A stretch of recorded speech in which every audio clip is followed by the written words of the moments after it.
how come all those people in that abortion march were white? How do you explain these things? Paula Giddings joins us. You've written a book titled When and Where I Enter, The Impact of Black Women on Race and Sex in America. How are you doing? I'm pretty good. Would you kindly explain to this white talk show host why we don't see more people of color in the women's movement? Well, I'm not sure if the premise is right, Phil. There are lots of women of color in the women's movement, not necessarily identified with the predominantly white women's movements, but black women have been in the forefront of women's movements and feminist movements throughout history, and they continue to be so. Let me tell you, I think. Okay. And then you'll tell me where I'm wrong. It takes a little bit of nerve to presume to tell someone, a white person, to tell people of color what's what here, but let me try. I think black women are hesitant to jump into white feminist politics for fear of appearing to be somehow bashing black males or identifying with a group of people whose political agenda has, in the view of some women of color, ignored them. How's that? I think that what you really need to understand is that there is a black feminist movement. So in order to be a black feminist, you don't have to be in, any kind of organization or grouping that looks like it's opposed in the ways you just mentioned. You can be a black feminist without joining now, you're saying. That's very true. But why isn't that fragmenting? Why doesn't that just reduce your power? Oh, well, the thing is, it's not about fragmenting. I mean, self-empowerment is about knowing who you are, or as I often say, looking in the mirror and seeing something that reflects you back. So the thing is, when we create, our own, organizations and our own institutions, it's really just about doing the same kinds of things that any people do who are trying to create change. But, so you're saying you're not surprised that there's not a greater participation of women of color in the women's movement? There are huge numbers of women of color involved in the women's movement. It's just that we don't get the media. This is a real treat for us.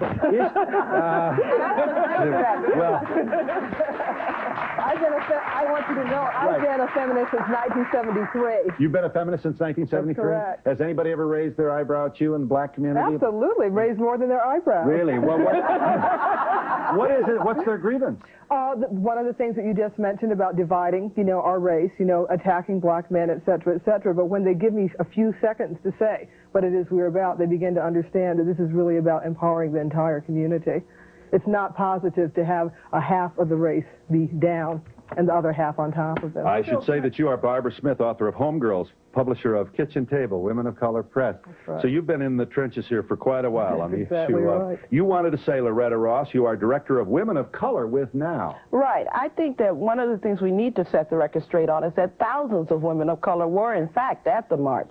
The delegation of women of color was very, very big and very, very powerful. Yeah, the percentage was about as great as what we've got in our audience here today. Exactly. And so we find that the women's movement reflects the racism of America. And so you don't find that women of color will automatically trust that just because I'm in a feminist movement that racism will go away. I will not be harmed by being here in this movement. But we need to focus in on what the movement as a movement can do to attract more women of color to it. But we have hundreds, and maybe thousands of black feminists, Puerto Rican feminists within the National Organization for Women who are trying to make a difference and make a change. So the formula that we're not there doesn't hold water. What we need to do is figure out how to increase what we do when we're there. Yeah. Do I sound like just a soppy white liberal to say that I wish you weren't out there having your meetings while other women with similar concerns, similar political goals are having their meetings? The last political group that ought to be divided today are women, regardless of color. The women's movement still is also black women's organizations, don't remember. It's not something that's set apart from black women. The National Coalition of 100 Black Women, National Council of Negro Women, the black sororities. Yeah. A whole group of black women's organizations have been very forceful in this movement. Yeah. But what you need to understand... You are Byllye Avery, let me tell them, the founder of the National Black Women's Health Project in Atlanta. And it says here you sent 13 busloads to the pro-choice movement rally in D.C. Is that so? So we were there. What you need to understand, that in organizing around a cause, what needs to happen in each color group, people need to have a time and a space to come together to define their agenda and their perspectives and work down their color lines with people of all classes and understand their own diversity. So white women need a space to do that. Black women need a space to do that. Other women of color need to do that, so that when we come together, we know full well who we are and why we are there. Miss Avery, how long are you going to need this space? The country is falling apart right now. We have kids who are not graduating from high school, many of whom don't even go to high school. It's happening to black and white. Do you know what I mean? This looks like another kind of wheel spinning. You know, we'll give us time. We got to have some meetings. No, I'm not asking you to give us time. No. A large part of the problem rests not with the people of color, rests not with women, but it rests with you and your brothers. These are the ones who we need to get together. This is what needs to happen. That is the bunch that I don't see coming together for the common good of all of the people. It is not our fault that there are starving children and homeless people. The ones who also are starving are the women. We're the ones who are impacted negatively by this culture. And the most of the work and the consciousness raising needs to be happening among the white men, and I don't see that happening anywhere. Well, Phil, I do think that... Dorothy Pitman Hughes, you've been a very active feminist here in the city of New York. You believe, among other things, that white feminists did not really support child care in the early go? Is that your point? That's one of my points. And not just in the... They supported child care, but they included racism and classism in it. And we were trying to establish a system that would eliminate racism, classism, and sexism. Right. I'm going to bet you something, though, Miss Hughes. When you're sitting there with a lot of white feminists, and you're the only or one of the few women of color in the room, I think you feel self-conscious about that, and you say to yourself, what the hell am I doing here? And that's why you go and start your own group. Your own thing. Well, is there no improvement in the... Let me tell you something, though. I wanted to say that we described the women's movement in white women's terms. I mean, you're doing that. We forgot that there's also a very, very political, large women's group of black women that is called the National Organization of Political, the Black Organization of National Political Congress of Black Women. Okay. Another group. That's what we need, another group. No. We needed that group because we who are in that group sort of got tired of having, as part of our agenda, having to fight racism in order to find sisterhood. It sprung out of the '84 Democratic Convention, if you remember, and when the women's movement as a whole did not take up seriously the question of Jackson's candidacy. Absolutely. And there were black women involved in that convention who were sitting in both movements saying, hey, we need our organization that will help us define who the candidates are and who we support. But I want to take a different course, because I do think it is very imperative that women of color stay within the larger white women's organizations, because otherwise those organizations will not be responsive to our needs. And how can we perpetually stand on the outside criticizing without working for change on the inside? And I think that's what the black women within now are passionately committed to, and I see an increasing consciousness around those kinds of things among black women in America when I go talk to them. But I don't think the two have to be... I think one of the words that we really need to put out here is coalition politics. And those are the politics of the 1980s. And what that means is that people, various kinds of people with various issues, diverse groups come together so that we can work on the things that we have in common. All women need child care. All women need to have reproductive choice. All women need not to be battered, raped, violated, and killed. Right. So the thing is, we can get together on these things, but see, you can't have coalition when one group is weak and the other group is strong. I mean, you have to have, you have to come together as equals, and that's why we build our own group, so we come together as equals. And I assume you believe that just because you're a white feminist does not mean you're not racist.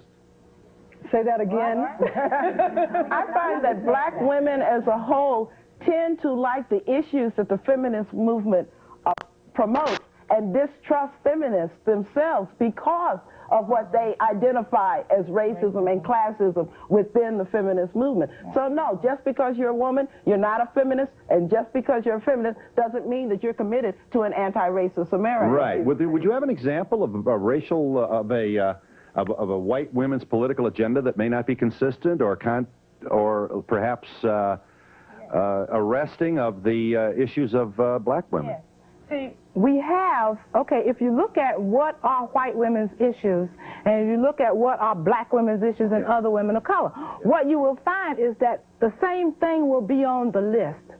But due to the economic impacts on our lives, plus the racism in our lives might cause for our priorities to be listed in a different order. So what we prescribe to at National Black Women's Health Project is we look at the struggle of the sisters who are on the bottom of this pile.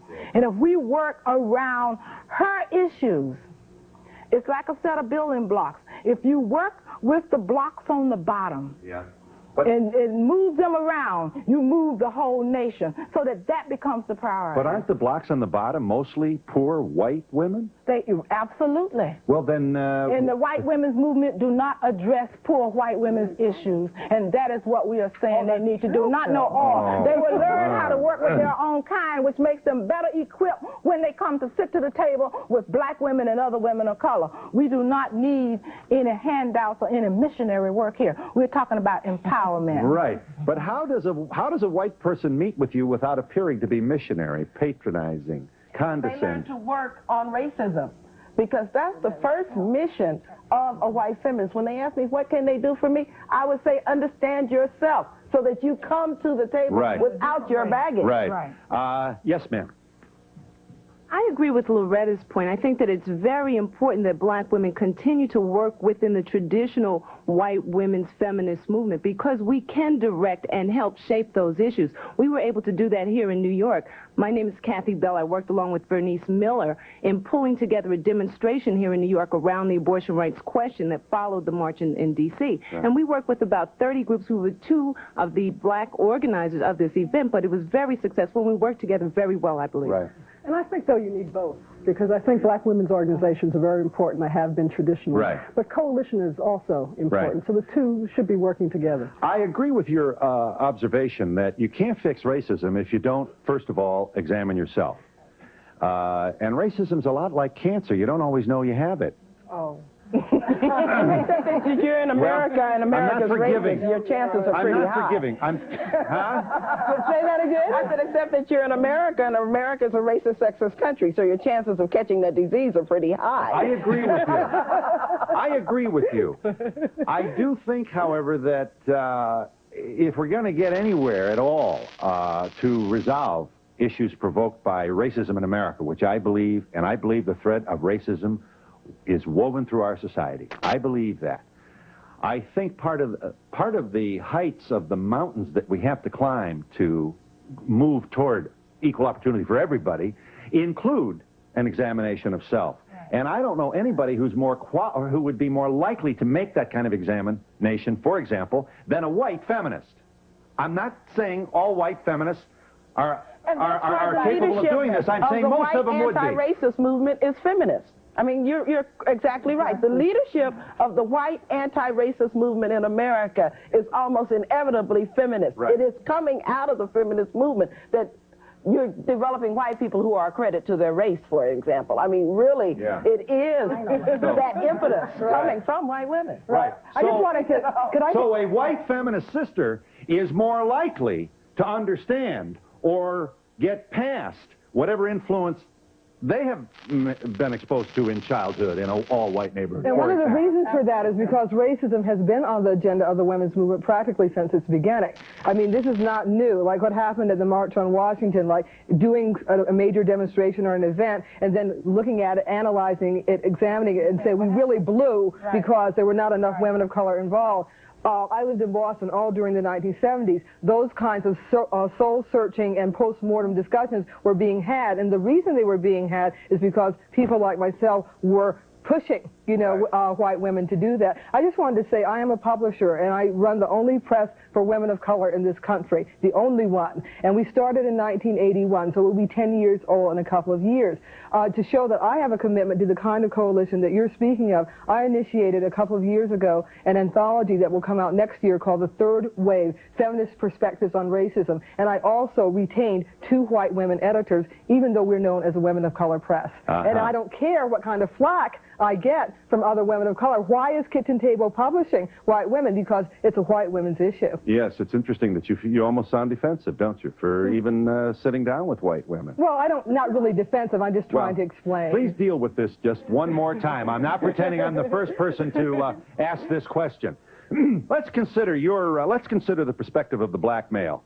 Here's a guy who, did everything his folks told him to do, went to school, studied hard, and I don't have to tell you about what he encounters out there in our beloved white male-dominated marketplace. Okay, he's dealing with that. He's struggling. He's got people turning his back on him. He's not being promoted. He may not even be hired, regardless of his credentials. Now along comes his sisters who are feminists, and he sees you as another political group that's somehow critical of him. Why should he have to deal politically with your opposition when he's already got enough in the white world? It's not about opposition. Doesn't mean that you're anti-male. Are you prepared? Being a feminist doesn't mean that you're anti-male, Phil. That black women understand that we need the talent of all the black people. The black men, the black mothers, the grandmothers, the grandfathers, the children. Yes. Everybody, in order for us to survive, right, all that we must survive economically and racially in this country, right, we need everybody. And I really think, Phil, that that is not really what black men think. That's what you think they think. Well, you mean... I'm having a very good time with black men. Feminists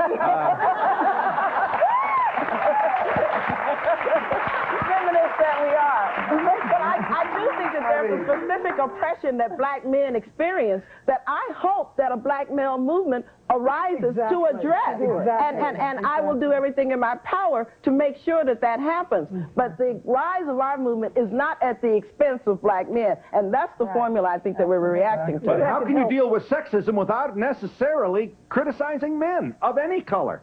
How can you be alive and not change? I mean, all you were doing is asking them to change. You know, right. Their feet on our neck is not progressive. I get you in here, Hank. Don't leave me. If I were a black male, single black male, and I met a woman, and I asked her to dance, and she said, certainly I'd be happy to, and as we danced, she established that she was a black feminist. I would dance with her like this. No, you wouldn't. That's actually not how it happens. It isn't? I dance a lot with black men. If it was a black woman, you would pull her close to you and feel that warmth. And you'd enjoy it, and you'd want to take her home. That's your idyllic perspective here. Are you telling me that you're totally comfortable with identifying yourself as a feminist in a community, in a room of black men? Absolutely. Not only, and so I'm going to tell you something. Not only do I do that, I also identify myself as a lesbian because I am a lesbian. And just as Dorothy said, well, lesbian, that's okay, but it's feminist that bothers you. I think you're crazy. I didn't know you were crazy.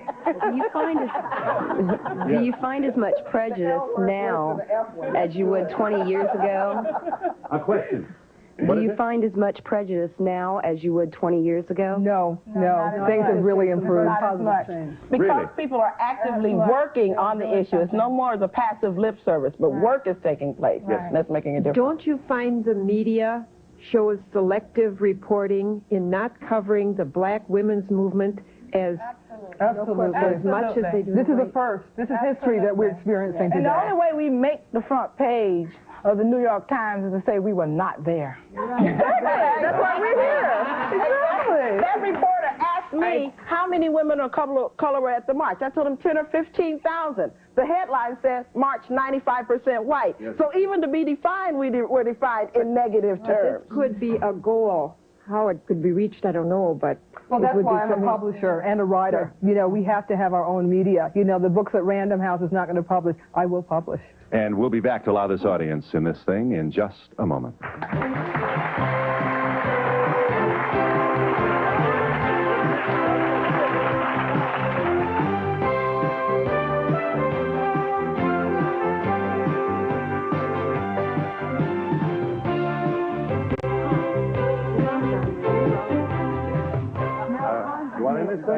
Let them know how you feel. You'll stand, please? Yes, sir. Let me ask you why. I think one of the problems is, being a member of the media myself, are there any high-profile black women out there in the? I mean, high-profile. What I'm seeing, I see Fonda out there, I see Susan Sarandon, et cetera, but I never see a high-profile black woman. Involved in what? Yeah. Creates that high profile. I mean, that's what I'm asking.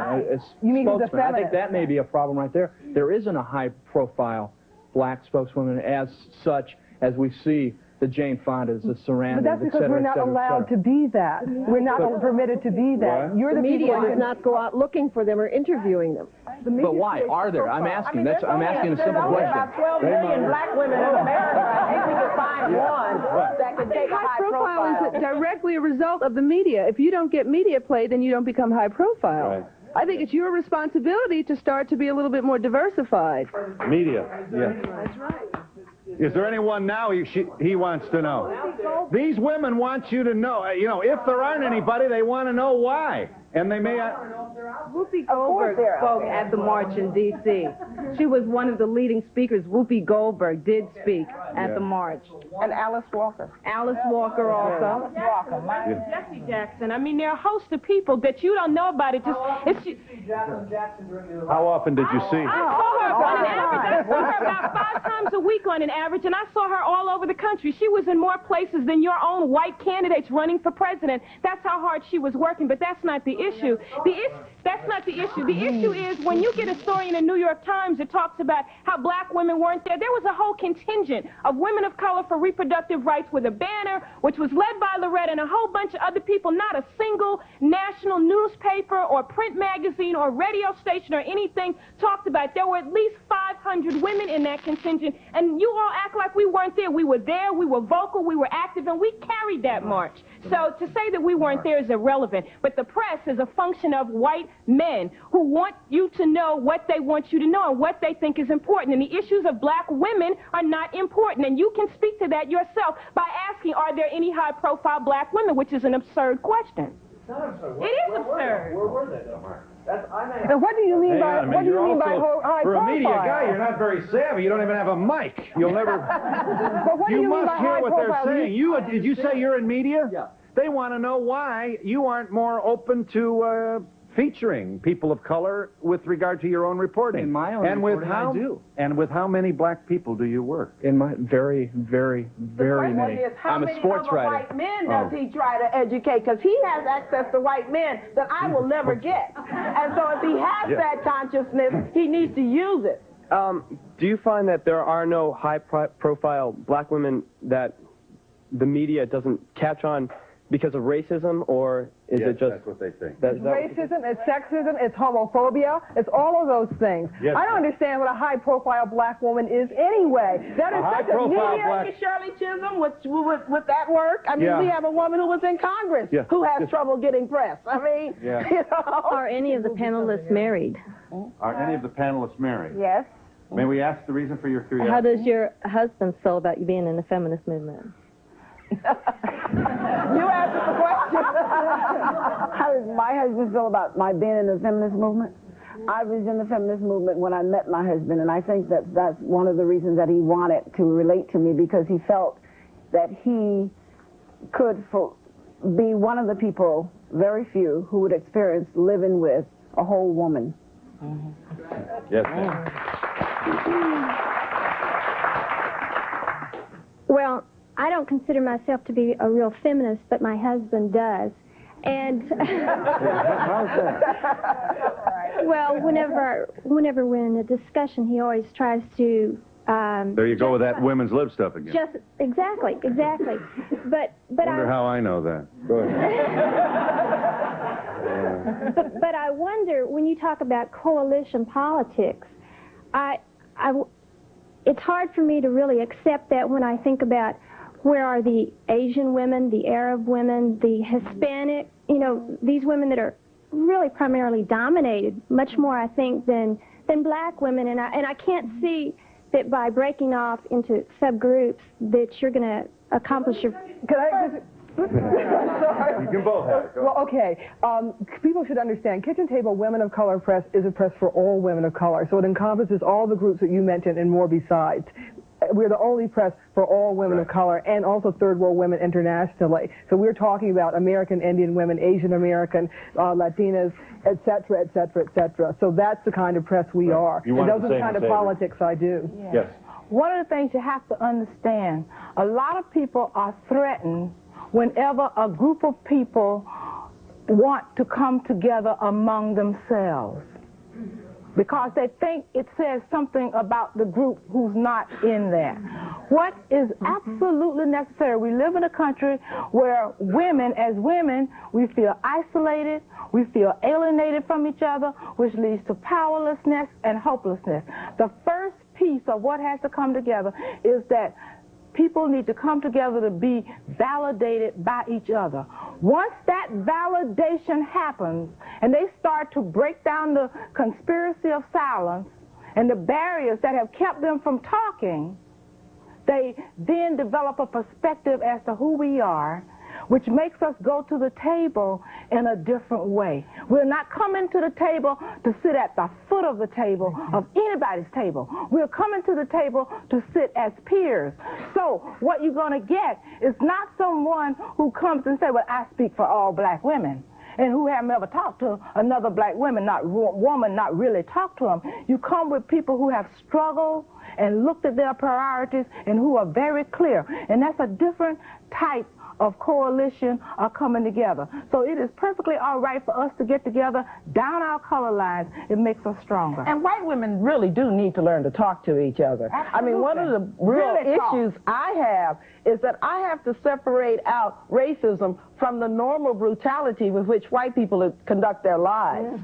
I mean, this is something foreign, something strange. So a real task of white feminists is to learn to talk to other white women. You talk to your peers, then you're in a different place when you come talk to us. Right. There's also a question of role. I hear a lot of white women say, well, why don't more of you join our movement? But in what capacity? To be president of your organization? Or to be foot soldiers for your agenda?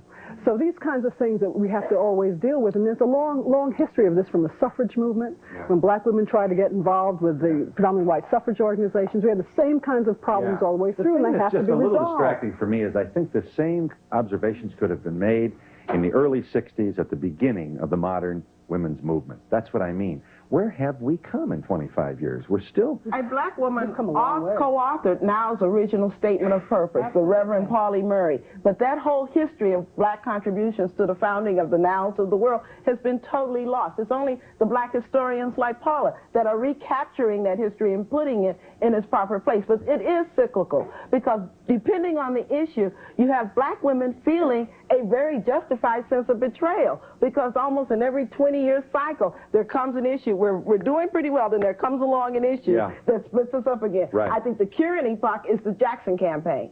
You know, we're really split over the Jackson campaign. We don't know how to handle that. Before it was whether black men got the right to vote or not. You know, it keeps happening. And until we as a women's movement understand that we've got to stop repeating those errors, there will not be any change. Just one other more, this is another specific question, tricky as it may be for a person like myself to ask.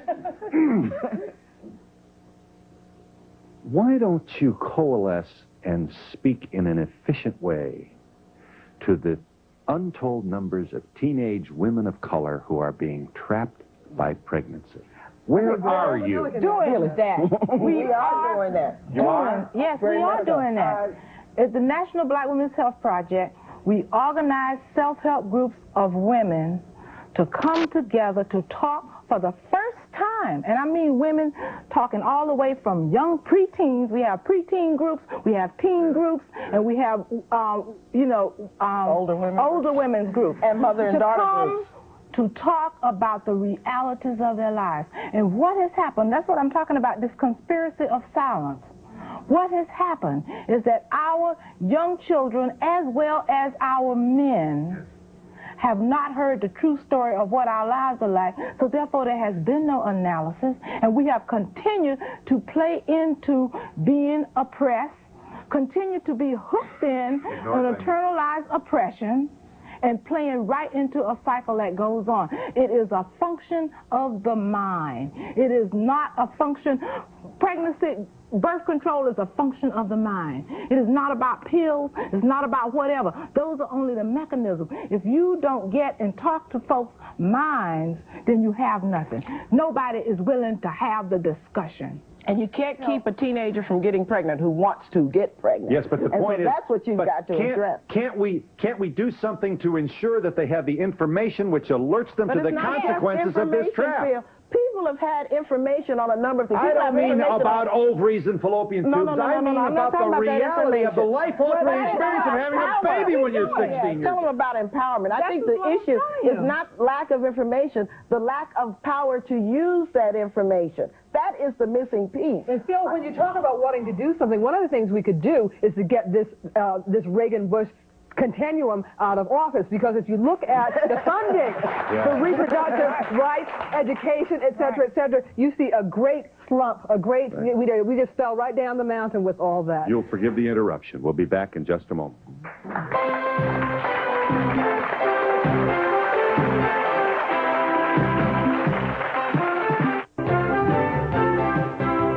To be part of the audience, write Donahue Tickets, care of NBC, New York, New York, 10112. Yes, sir. My name is Abdul Golar. I'm from Ann Arbor, Michigan. I'm a black gay male, and I want to ask Ms. Smith, I find myself at odds sometimes being a black gay male with the gay male movement.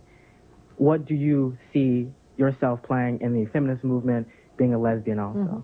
Some of the dynamics and the reasons for that are the same as they are within a feminist context. In other words, the racism of the white gay male movement. The thing I always say about white gay men, there's only one problem that they have, is that they experience homophobia. In every other aspect of their lives, they rule. You know, they're white, they're male, they're very likely at least middle class, if not wealthy. So the thing is, they only have one problem. They need to get rid of homophobia, and that means that their political agenda is incredibly narrow. I'm very happy that I'm a woman and a feminist and a lesbian, because the thing is, feminist politics almost by definition are more expansive than that, you know? And I think the thing I would say to you, and I'm so glad that you came out over national TV, a pretty difficult thing to do, is that we have to work together. There's an organization, the National Coalition of Black Lesbians and Gays. I sat on its board for the last 3 years. We have, again, a place that we can express our issues and begin to organize. Here, friend. Sir. Hi, I'm from high school, and I want to know, how can we get involved? All of our organizations accept internships, accept volunteers. We think that the 200,000 high school and college students who marched in the march was the greatest part of our movement, because that's the next generation. So all of our organizations welcome you. I want to say this to you, Phil. I'm really glad you're doing this, and I want to know when you're going to have Asian feminists, and when you're going to have Chicana feminists, and when you're going to have Puerto Rican feminists.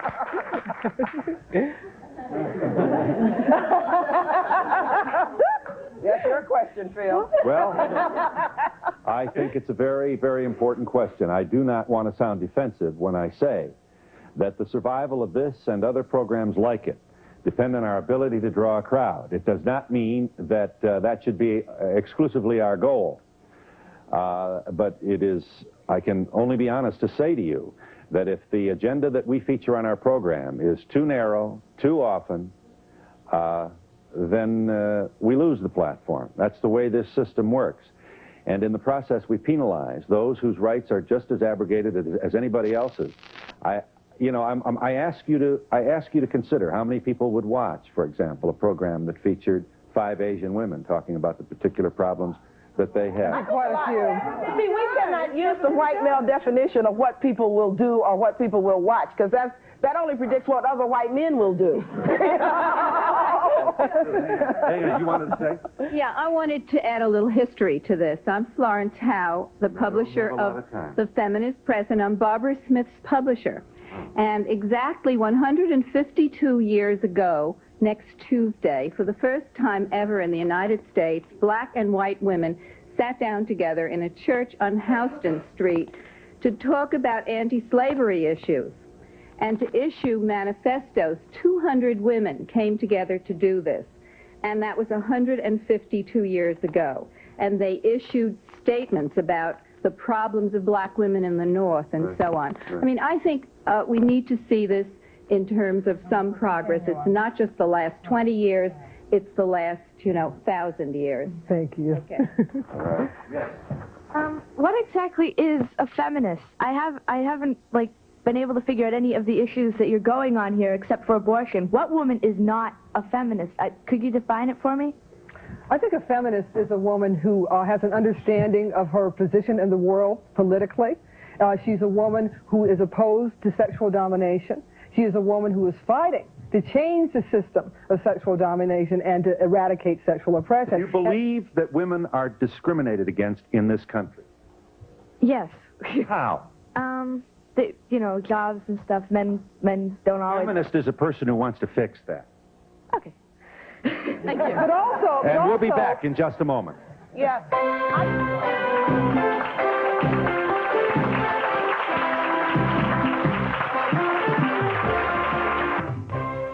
Hi, I just wanted to address the issue about teen black women getting pregnant early, and I agree with these women when they say that it has to be a change of attitude, because when you're talking about the reality, these kids know the reality, they live in it, they see it every day. They don't need to be told. They know that this is a life-altering experience, and of course they see it within their own families, within my friends. I mean, I grew up in East Harlem. I saw it all the time. So this is not an instruction that we are obliged to give them. No, you have to show them that there are options, and that's what these women are trying to say, that you have to show them there's a difference, and by being a black feminist, you show that there are options. Women sense their status either through their education, their jobs, or their family. If they don't have the other two, family is the way that they get a sense of identity, and that's one of the difficulties. Okay, what I'd like to know is, are there any feminist organizations for all races of women? I keep hearing you say that. Well, yes, now is. There are for all races? There are a number of interracial organizations. Yes, I'll get to you in 1 second. I think we need a new word for feminism. I think a lot of women today are so afraid to be called a feminist with the connotation that's involved. Yeah. And I don't know if you've seen a lack of involvement because of that. I don't think we should abdicate the word, the feminist word. It's true, it's charged with all kinds of things. Association with white women who tend to be racist, association with the fear of black men's hostility in terms of black women. But we don't have to abdicate the term, we just have to understand it more. Okay. Of my female friends that I consider feminists that are heterosexual, I find a lot of hesitancy of them to be as vocal as you women are being because of the connotation that a lot of feminists have with the lesbian constituency. And I was wondering what your feelings are among your coalitions about addressing the sexual issue. I mean, is it as big a problem for you as it is for my white women friends? Homophobia is a problem. It is a national problem. It writes right along. And one of the ways... You seem to be dealing with it, he's saying.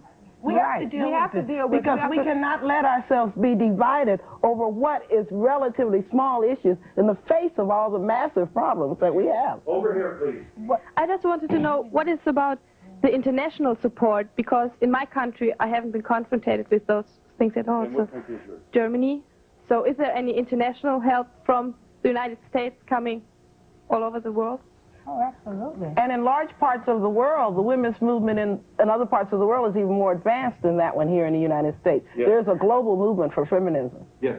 I just think that, children should be taught early that, that they shouldn't be racist or feminist, I don't know, they should be, I don't know, we have to teach them early. I think it's a good idea if we could have had early childhood programs that would allow it. Yeah. I'm very grateful for the strides that women have taken in the past that allows me to get my occupation. But do you think it was necessary to start a black women's movement because of the existent racism in the feminist movement? For black women to come together, for us to define our own perspectives and know who we are. Yes, it was necessary. My name is Matthew Recker, and I'm a pastor of a church in Brooklyn that's mostly black. I believe one of the major problems I see in our community is the family. From my understanding, most of the feminist women's groups, NOW and so forth, are anti-family, breaking down the family. What are you doing with the problems amongst the black people, families with divorce? What is the evidence of that? How is now breaking down the family? Really? They're breaking down the family by promoting values that are unbiblical, since I'm a Christian. Abortion, homosexuality, lesbianism, and so forth. I think you probably ought to people. Most black women are, in fact, pro-choice, so we can't even get into that one. I'm a born-again Christian, and I really get offended by people in the church who try to tell me what my choices should be. I want to see you who are in the church. I want to see, you who are in the church, get out and talk about what's happening, wait a minute, with the paranoia among our children, what's happening with the savaging and ravaging of black, Latino, and Asian children. When you start addressing what's happening at the most fundamental level, from a Christian, theological, or whatever kind of perspective, if you can deal with the babies who are here, then I may be able to listen to you and respect you a little more clearly. But this on a mountaintop theology about, you know, abortion being a non-biblical aspect is fundamentally false, not true, and you don't even apply it in your own kinds of work, so you don't believe it yourself, so why do you get on a mountaintop and preach it to everybody else? I'd just like to get back to the original issue. They were speaking of racism and how they were discriminated against, but by forming groups to get away from the racism, that's being racist in itself. I don't have to respect their point that you can't effectively move in a multiracial, multi-ethnic society if you have no connection to your own color, your own race, your own religion, your own ethnicity. It's about empowerment. She missed the fundamental point. You cannot sit to the table with someone as an equal until you are empowered yourself. Know who you are. And also, empowerment for us also means economic empowerment. We must also take care of ourselves. And I think that what we have done successfully is gotten a lot of white women in the boardroom with white men. And there is a team somehow that I feel that has kept more of us from being able to change ourselves economically in our community. And we'll be back in just a moment.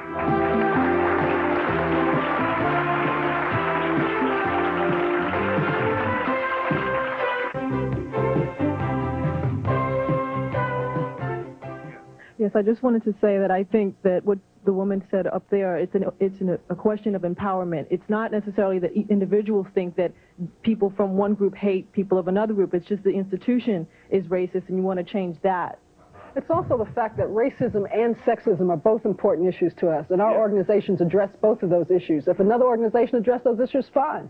Do you think that some black women are deterred from being a feminist or getting political involvement because there are so many white women in the movement? Black women are in the women's movement. Black women are feminists. White women got there after us.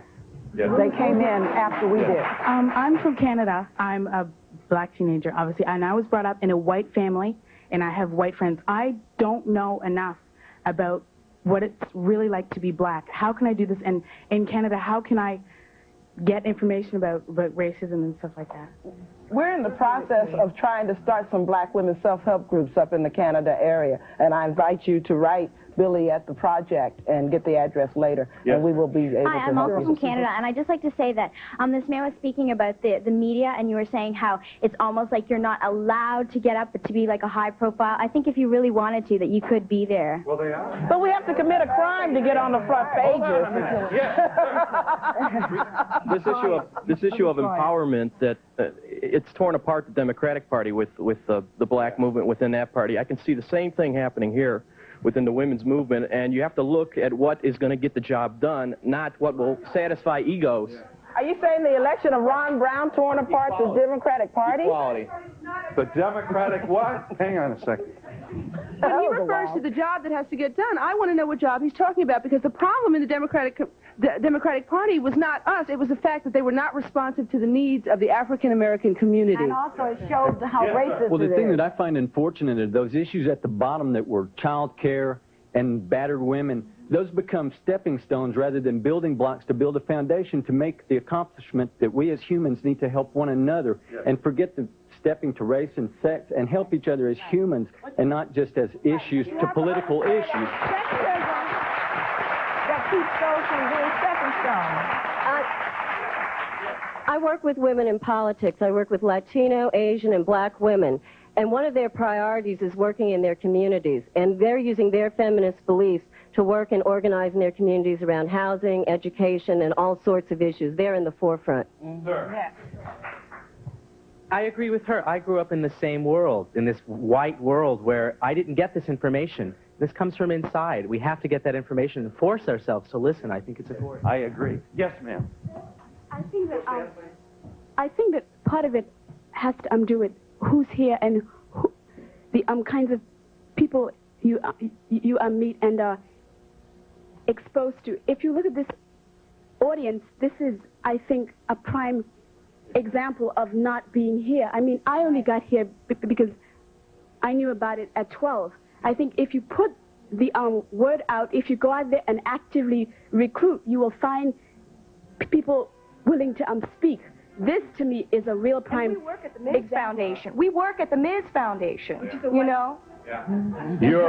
Your point is on the record, and well taken, yes. I think that we have to understand, as white people in this country, we are coming from a position of privilege. We have to look hard and fast at that, and we should be looking to our black sisters in the feminist movement to help us with the issues of racism, sexism, sexual preference, and every other issue about human life if we want a future. I agree. And we'll be back in a moment.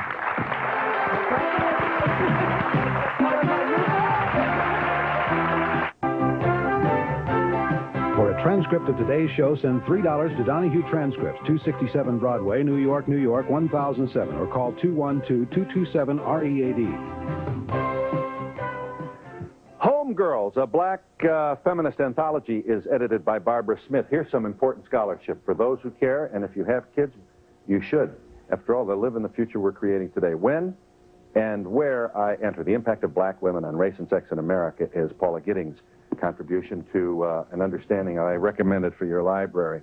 With the credits rolling and with not much time left, is there anybody who would like to make a final observation? I'd just like to ask the audience why the white people in the audience, why they're so defensive about the fact that people of color and women of color are trying to have something of our own. Billie Holiday said it. Services provided and promotional fees paid by the following. And that's all. I'm a high school senior, and I think that a main aspect of why people don't understand it. McGregor, a dash of